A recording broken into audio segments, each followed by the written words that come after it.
Hi friends, Pandian stores serial இனி வரப்போகிற எபிசோட்ஸ்க்கான promo தான் அந்த வீடியோவில் பார்க்க போகிறோம். வாங்க ஃப்ரெண்ட்ஸ் பார்க்கலாம். இப்போது இங்கே நம்ம சுகன்யா வந்துட்டு அந்த வீட்டில் குமரவேலுக்கு கல்யாணம் அந்த நின்று போன பொண்ணு கூட பண்ணுறதா முடிவு பண்ணியிருக்காங்க. ஸோ அவங்க பொண்ணு வீட்டுக்காரங்க வர்றதா சொல்லியிருக்காங்க. அதை இங்கே வீட்டில் சொல்லிக்கிட்டு இருக்காங்க. அரசியோட ரியாக்ஷன் என்னவா இருக்கும் அப்படின்னு பார்க்கலாம் அப்படின்னு சொல்லிட்டு. ஆனால் அரசியே அதுக்கான ரியாக்ஷன் எதுவுமே கொடுக்காம அவங்க பாட்டுக்கு அமைதியாக இருக்காங்க. ஸோ இன்னொரு பக்கம் அண்ணி இங்கே பாருங்கள், நான் பேப்பரில் ஒரு நியூஸ் பார்த்தேன்.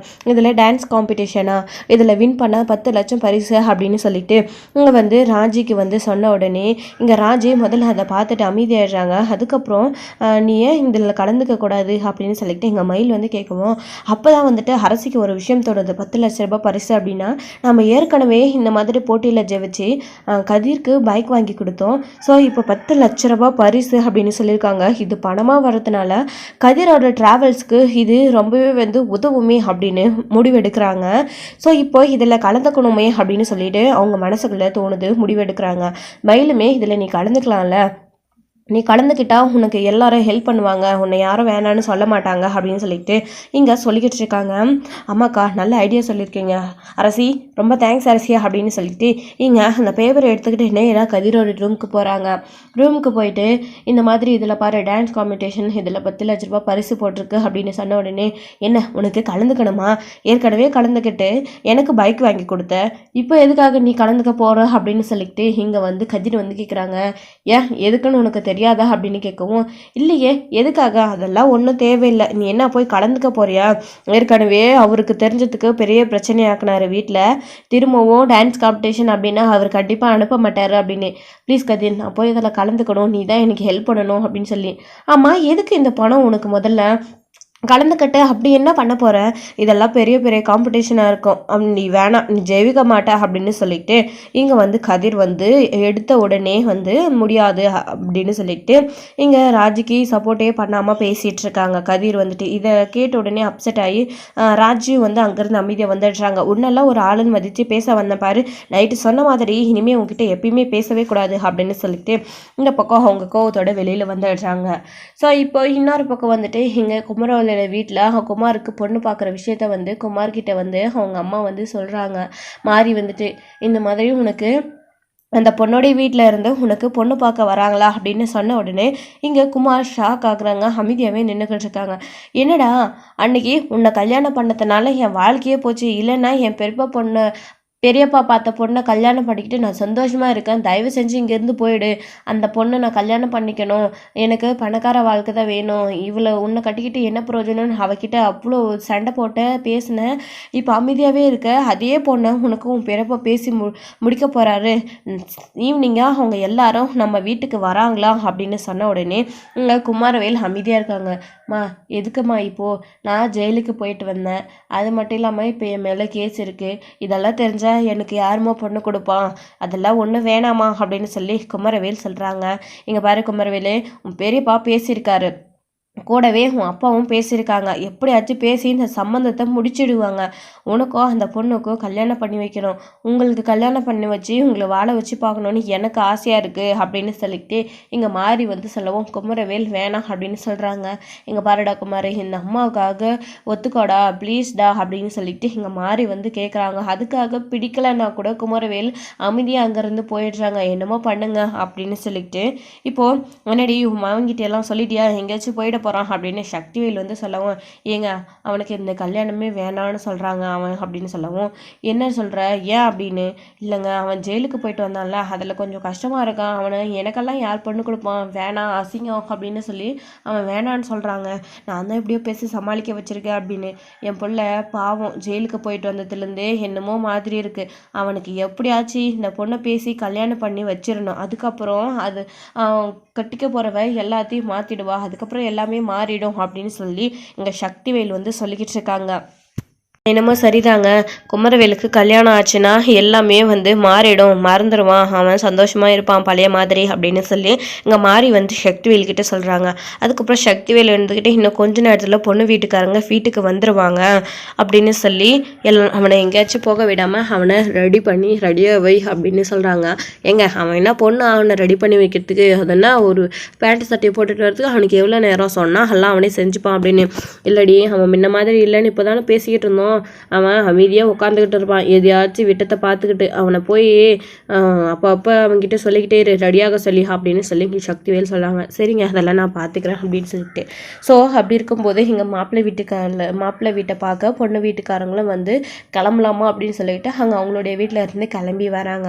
கிளம்பி வந்த உடனே இந்த பக்கம் நம்ம அரசியோட வீட்டில் இருந்து அரசி அவங்க அம்மா உங்கள் வீட்டில் இருக்கிறவங்க மீனா ராஜேஷ் இவங்க எல்லாருமே வந்துட்டு கார் சத்தம் எது கேட்குதே அப்படின்னு சொல்லிட்டு ஜன்னல் வழியாக பார்க்குறாங்க. பார்த்தா நிறைய ஆளுங்களாம் வந்து இறங்குறாங்க. என்னவா இருக்கும் என்ன அப்படின்னுலாம் மீனா வந்து கேட்டுக்கிட்டு இருக்காங்க. அப்போ தான் வந்துட்டு இங்கே அரசிய விஷயத்த சொல்கிறாங்க.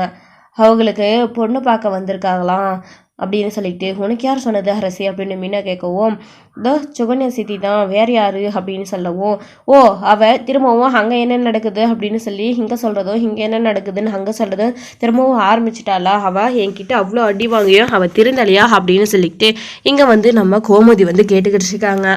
இல்லை கேட்டுட்டு வந்து மயிலண்ணிக்கிட்ட சொல்லிக்கிட்டு இருந்தாங்க. அப்போ நான் அங்கே தான் இருந்தேன் கேட்டுச்சு அப்படின்னு. அதுவும் என்கிட்ட கேட்குறாங்க குமரவேலுக்கு கல்யாணமா, நீ என்ன அமைதியாகவே இருக்க அப்படின்னு சொல்லிட்டு. நான் எதுவுமே பேசலை அப்படின்னு சொல்லிட்டு இங்கே அரசி சொல்கிறாங்க.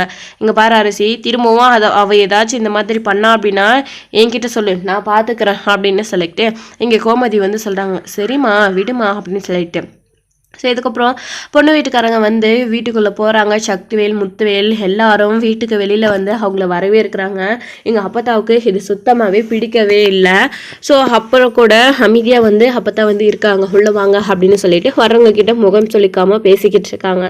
ஸோ வீட்டுக்குள்ளே போகிறாங்க, உட்கார சொல்லி ஜூஸு காஃபி டீ என்ன வேணும் அப்படின்னு சொல்லி கேட்டு வந்து எல்லாரும் கொடுத்துக்கிட்டு இருக்காங்க.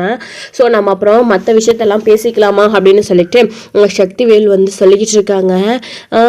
பேச முடிச்சிட வேண்டியது தான், இதுக்கு மேலேயும் என்ன பொறுமையாக காத்துக்கிட்டு இருக்கணும் அப்படின்னு சொல்லிட்டு இங்கே வந்து முத்துவேலும் வந்து சொல்லிக்கிட்டு இருக்காங்க. ஸோ பொண்ணு வீட்டுக்காரங்களும் வீட்டெல்லாம் வந்து பார்த்துக்கிட்டு இருக்காங்க.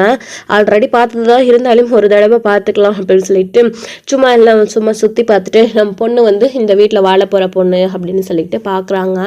ஸோ அதுக்கப்புறம் வந்துட்டு கொஞ்ச நேரத்துலேயே வந்து இந்த மாதிரி குமார் மேலே கேஸ் இருக்காமே, குமாரவேல் ஜெயிலுக்கு ஆல்ரெடி போயிட்டு வந்தான், திரும்பவும் அவன் மேலே கேஸில் எந்த ப்ராப்ளம் வந்துடாதுல்ல, அவன் ஜெயிலுக்கு இது போயிட மாட்டான்ல, ஏன்னா இது எங்கள் பொண்ணுடைய வாழ்க்கை பிரச்சனை, அப்புறம் கல்யாணம் ஆனதுக்கப்புறம் குமாரவேல் ஜெயிலுக்கு போயிட்டாரு அப்படின்னா அப்புறம் என் பொண்ணுக்கு எது என்ன ஆகாது, அதுக்காக தான் நாங்கள் கேட்குறோம் அப்படின்னு சொல்லவும், அதெல்லாம் ஒன்றும் இல்லைங்க, அதெல்லாம் குமரவேல் ஜெயிலுக்கு போக மாட்டான், நாங்கள் பார்த்துக்குறோம் அப்படின்னு சொல்கிறாங்க.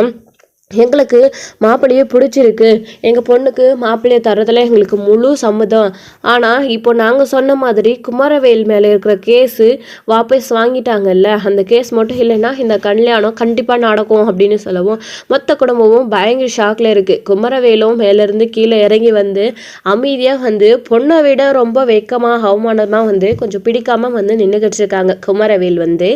ஸோ அப்போ இவங்க இந்த விஷயத்த கேட்ட உடனே எல்லாரும் ஷாக் ஆகுறாங்க. என்னங்க எல்லாரும் இப்படி பார்க்குறீங்க, நாங்கள் கேட்டது என்ன அமைதியாகவே இருக்கீங்க, குமரவேல் மேலே இருக்கிற கேஸை வாபஸ் வாங்கிட்டாங்க இல்லை, அவர் ஜெயிலுக்கு போயிட்டு வந்ததெல்லாம் எங்களுக்கு ஒரு பிரச்சனையே இல்லை, திரும்பவும் அவர் ஜெயிலுக்கு போயிடக்கூடாது அப்படின்னு சொல்லிட்டு கேட்கவும், அதுதான் இன்னும் இல்லைங்க, கேஸ் அவன் மேலே இருந்தால் வாபஸ் வாங்கலை, ஆனால் கேஸ் வந்து தள்ளி வச்சுருக்காங்க, கண்டிப்பாக வந்து குமரவேல் ஜெயிலுக்கு போக மாட்டார், நீங்கள் அதை விடுங்க, அது எல்லாத்தையும் நாங்கள் பார்த்துக்குறோம், நீங்கள் முதல்ல கல்யாணத்துக்கான நாள் குறித்து கல்யாணத்துக்கு ஏற்பாடு பண்ணுங்க அப்படின்னு சக்திவேல் சொல்லவும், இங்கே எல்லாரும் மாப்பிள்ளை பொண்ணு வீட்டுக்காரங்க எல்லாரும் கொஞ்சம் அவங்களுக்குள்ளேயே அவங்களே குசுகுசுன்னு பேசிக்க ஆரம்பிச்சிடுறாங்க.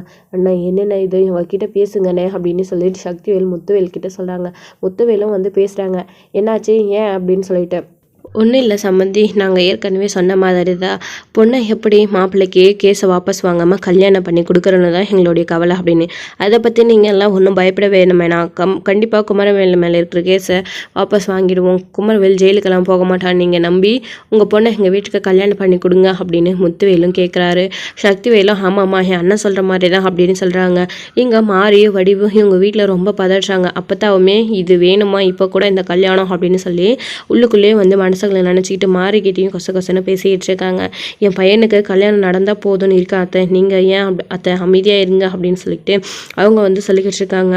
ஸோ இவங்களுக்குள்ளேயே இவங்க பேசி முடிச்சுட்டு இல்லை முடியாது, முதல்ல மாப்பிள்ளை மேலே இருக்கிற கேஸை வாபஸ் வாங்குங்க, அவர் மேலே எந்த கேஸும் இல்லை அப்படின்னா அடுத்து நாங்கள் அடுத்த முகூர்த்தத்திலே மாப்பிள்ளைக்கும் பொண்ணுக்கும் கல்யாணம் வச்சிடலாம் அப்படின்னு சொல்லிட்டு அவங்க வந்து பேசிட்டு வந்து அங்கேருந்து போயிடுறாங்க. என்ன இப்படி சொல்லிட்டு போனால் எப்படி அப்படின்னு சொல்லிட்டு இங்கே வந்து சக்திவேல் கேட்குறாங்க. இல்லைங்க, இது பொண்ணோட வாழ்க்கை சம்மந்தப்பட்ட விஷயம், எத்தனை நாள் வேணாலும் வெயிட் பண்ணுறோம், ஆனால் அவர் மேலே எந்த ஒரு கேஸும் இல்லை அப்படின்னா தான் அதுக்கப்புறம் தான் நாங்கள் ஏதாச்சும் முடிவு எடுப்போம். அது வரைக்கும் எங்களால் எதுவும் சொல்ல முடியாது. நீங்கள் எல்லாத்தையும் முடிச்சுட்டு சொல்லுங்கள், அதுக்கப்புறம் எங்கள் பொண்ணு உங்கள் பையனுக்கு கல்யாணம் பண்ணி கொடுக்குறதா என்னென்னு பேசிக்கலாம் அப்படின்னு சொல்லிட்டு அவங்க கையை விரிச்சிட்டு போயிடுறாங்க. இப்போது எங்கள் சக்திவேலுக்கு பயங்கர கோவம் வருது. இந்த ஒரு பிரச்சனையால் என் பையனோட வாழ்க்கை எப்படி ஆயிடுச்சு அப்படின்னு உங்கள் குமரவேலுமே சொல்கிறாங்க. இதுக்கு தான் நான் அப்போவே எதுவும் வேணான்னு சொன்னேன், என் பேச்சை கேட்டிங்களா அப்படின்னு சொல்லிட்டு எங்கள் குமரவேல் ஒரு பக்கம் பேசிகிட்டு இருக்காங்க. மாறிக்கிட்ட மாறி பயங்கரமாக அழுக ஆரம்பிச்சிடுறாங்க. வடிவு வந்து சமாதானப்படுத்துகிறாங்க. ஸோ இவங்க பொண்ணு வீட்டுக்காரங்க முடியாது அப்படின்னு சொல்லிக்கிட்டு வந்துடுறாங்க. இவங்க பின்னாடியே இல்லை இங்கே பாருங்கள் ப்ளீஸுங்க போயிடாதீங்க, வேணாம், குமரவேல் மேலே இருக்கிற கேஸை கண்டிப்பாக வாபஸ் வாங்கிடுவோம் ப்ளீஸ் அப்படின்னு சொல்லிட்டு இவங்க பின்னாடியே வந்து சக்திவேல் பேசிட்டு வராங்க. மாறியுமே வந்து கூடவே வந்து அவங்க கிட்ட சொல்லிக்கிட்டு வராங்க, ஏதாச்சும் சொல்லுங்கள் ப்ளீஸ் அப்படின்னு சொல்லிட்டு. இல்லைங்க எங்களால் எதுவும் பண்ண முடியாது அப்படின்னு சொல்லிக்கிட்டே இவங்க எல்லாரும் போயிடுறாங்க. இது எல்லாத்தையும் இங்கேருந்து இவங்க வேடிக்கை பார்த்துக்கிட்டு இருக்காங்க. குமரவேலும் நின்றுக்கிட்டு இருக்காங்க. ஸோ பொண்ணு வீட்டுக்காரங்க இந்த மாதிரி பிரச்சனை ஆகி போகிற விஷயம் இவங்களுக்கு தெரிய வருது. என் பொண்ணுக்கு பழி வாங்கினால அவனுக்கு இப்படி தான் நடக்கணும், யாருமே அவனுக்கு பொண்ணு கொடுக்கக்கூடாது, அப்போ தான் அவனுக்கு கஷ்டம் தெரியும் அப்படின்ற மாதிரி இங்கே இவங்க ஒரு பக்கம் கோமதி ஒரு பக்கம் பேசிகிட்டு இருக்காங்க. அரசு இருந்துக்கிட்டு மா ஏம்மா அமைதியாக இருமா, அது அவங்களுடைய பிரச்சனை, நாம் எதுக்கு அதில் தலையிடணும் அப்படின்னு அரசி வந்து குமரவேலுக்காக சப்போர்ட் பண்ணி அவங்க வீட்டு ஆளுங்க கிட்ட எல்லாம் பேசுகிறாங்க. இங்கே ராஜியுமே அதே தான் சொல்கிறாங்க. ஆமாம் அத்தை, ஏன் அத்தை திரும்பவும் நம்ம பிரச்சனை பண்ணிக்கணும் அந்த வீட்டில் அப்படின்னு சொல்லிட்டு இங்கே வந்து ராஜியும் சொல்கிறாங்க. என்னங்கடி நீங்கள் 2 பேரும் அவனுக்கு சப்போர்ட் பண்ணி பேசிகிட்டு இருக்கீங்க அப்படின்னு சொல்லிட்டு இங்கே வந்து நம்ம கோமதியும் வந்து கேட்டுக்கிட்டு இருக்காங்க. ஸோ இங்கே சக்திவேலுக்கு பயங்கர கோவம் வந்து உடனே பாண்டியனோட வீட்டை பார்த்து அவங்க நின்று பார்த்துட்டு இருக்கிறத பார்த்த உடனே திட்ட ஆரம்பிச்சிடுறாங்க. இந்த பரதேசி குடும்பத்திலேருந்து வந்த பொண்ணால் தான் வந்த வேணா என் பையனுக்கு இப்படி ஆட்டி வைக்கிது, எந்த ஜென்மத்தில் என்ன பாவம் பண்ணனே தெரியல, எல்லாமே இப்படி நடக்குது அப்படின்னு சொல்லி என் பையனுடைய வாழ்க்கையே போச்சு, என்னென்ன இப்போ பண்ணுறது அப்படின்னு சொல்லிட்டு இங்கே பயங்கரமாக அழுக ஆரம்பிச்சிடுறாங்க. அப்போ தான் திரும்பவும் அப்போதான் வந்து நம்ம ஏன் நான் சொன்ன மாதிரி நம்ம யாருக்கிட்டையோ போய் கேட்கறத விட அரசியவே குமரவேலுக்கு கல்யாணம் பண்ணி வச்சிடலாம் அப்படின்னு கேட்கவும் இந்த விஷயம் இங்கேயும் காது கேட்குது. இங்கே அரசி இது கேட்ட உடனே ஷாக் ஆகி நிற்கிறாங்க. கோமதிக்குமே கொஞ்சம் டென்ஷன் ஆகுது. இங்கே வீட்டில் எல்லாருமே இவங்களும் மீனா ராஜி எல்லாரும் ஷாக் ஆகுறாங்க. ஸோ இன்னொரு பக்கம் இங்கே வந்துட்டு இங்கே நம்ம குமரவேலுக்கு கூட ஷாக்காக இருக்குது. உடனே அரசியை வந்து குமரவேல் வந்து பார்க்குறாங்க. ஸோ என்ன பேசுகிற அப்போ நீ இங்கே பாரு, சொன்னது தான் அதுதான் வேணான்னு முடிவு பண்ணியாச்சு இல்லை, வாங்க அப்பத்தா அப்படின்னு சொல்லி குமரவேல் கூப்பிடுறாங்க. நீ அமைதியாயிரடா, உனக்கு எதுவும் தெரியாது அப்படின்னு எங்கள் அப்பத்தா வந்து சொல்லிட்டு இருக்கவும், என்னத்தா பேசுகிற நீ, நான் எந்த காலத்துலேயும் அந்த பரதேச குடும்பத்துக்கிட்ட போய் நிற்கவே மாட்டேன், என் பையன் கல்யாணம் ஆகாமல் நின்றாலும் சரி அந்த பொண்ணை திரும்பவும் இந்த வீட்டுக்கு கூட்டிகிட்டு வர மாட்டேன், ஒரு தடவை கூட்டிகிட்டு வந்து நம்ம இழந்ததே போதும் அப்படின்னு சொல்லி இங்கே வந்து சக்திவேல் வந்து கோவத்தோடு பேசிட்டு அங்கேருந்து அமைதியாக வந்து போயிடுறாங்க. இப்போ குமரவேல் உள்ளுக்கு போனதுக்கு அப்புறமா அரசியவே நினச்சிக்கிட்டு இருக்காங்க. உட்காந்து அவங்க லவ் பண்ண நாட்களை வந்து நினச்சி பார்த்துக்கிட்டு இருக்காங்க. குமரவேல் எப்படியெல்லாம் அரசி கூட இருந்தாங்க முதல்ல அப்படின்ற விஷயத்த இங்கே வந்துட்டு இவங்களும் வந்து யோசிக்க ஆரம்பிச்சிட்டாங்க. இப்போவே போய் வெளியே வந்து கேட்குறான் அப்படின்னு சொல்லிட்டு கோமதிக்கு அவ்வளோ கோவம். ராஜியும் அரசியும் வந்து தடுத்துடுறாங்க. அத்தை நீங்கள் எங்கே போகிறீங்க, தேவையில்லாமல் எதுக்கு பிரச்சனை அப்படின்னு சொல்லி இங்கே வந்து தடுத்துடுறாங்க. ஸோ இப்போ இங்கே அரசியுமே வந்துட்டு குமரவேலை தான் நினைக்கிறாங்க. ஸோ இன்னுமே வந்து ஒருத்தர் மனசில் வந்து அவங்க 2 பேருடைய காதல் வந்து அவங்களுக்கு இருந்துக்கிட்டே இருக்குது. ஸோ அப்போ சொன்ன விஷயத்த இங்கே அரசியும் நினச்சி பார்க்குறாங்க, குமரவேலும் நினச்சி பார்க்குறாங்க.